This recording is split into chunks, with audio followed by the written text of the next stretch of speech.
Bien, alors le sujet de la semaine, c'est la convexité. Alors la convexité, en fait, on va la lier aux fonctions pour l'instant. Et la convexité d'une fonction va dépendre un peu de l'allure de sa courbe, de la façon dont sa courbe, on va dire, est orientée. Par exemple, ici, vous avez deux fonctions qui sont représentées. Donc une fonction qui est représentée par la courbe bleue, une fonction qui est représentée par la courbe orange. Ce sont deux fonctions qui sont croissantes, mais il y a une différence dans leur croissance. On voit que pour la courbe bleue, il y a une accélération de la croissance. Donc la croissance est de plus en plus rapide. On dirait que ça va de plus en plus vite, que ça monte de plus en plus vite. Alors que pour la courbe orange, la croissance, elle, semble s'essouffler un peu. On dirait qu'elle est de moins en moins rapide. Et donc on a deux courbures qui sont différentes, alors qu'on a deux fonctions qui sont croissantes. Mais elles ne sont pas croissantes de la même façon. Alors pour étudier ce genre de phénomène, on va étudier ce qu'on appelle la convexité des courbes. Donc pour ça, j'ai pris 2 points là sur la courbe bleue, A1 et B1, et 2 points de même abscisse sur la courbe orange, A2 et B2. Si je trace ce qu'on appelle les cordes pour ces courbes, donc la corde A1, B1 pour la courbe en bleu, et la corde A2, B2 pour la courbe de la fonction représentée en orange, et bien ici, en fait, je vois que pour cette fonction, pour cette courbe, la corde A1, B1, on va dire qu'elle est au-dessus de la fonction. Et pour cette courbe, la corde A2, B2, on va dire qu'elle est en dessous de la fonction. Alors, pour être plus précis, d'un point de vue mathématique, au-dessus, en dessous, ça veut dire quoi? Ça veut dire que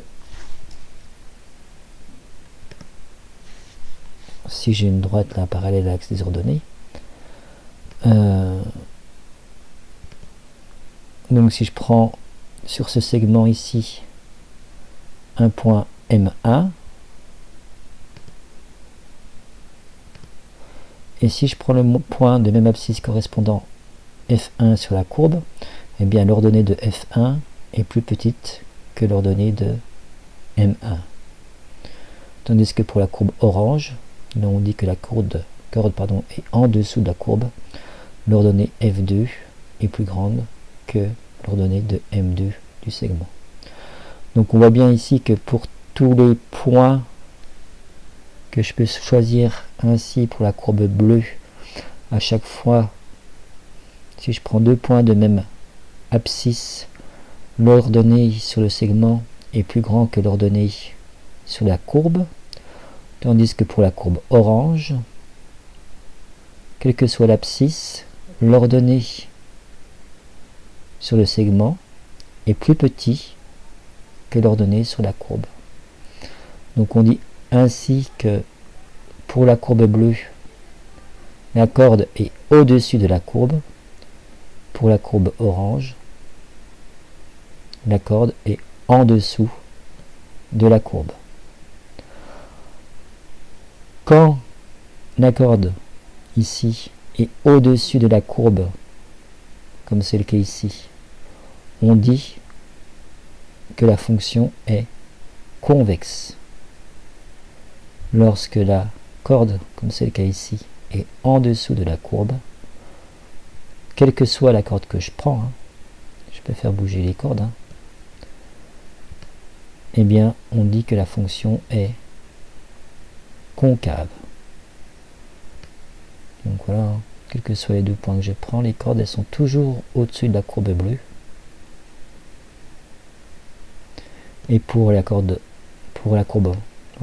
représentée en orange, eh bien les cordes elles sont toujours en dessous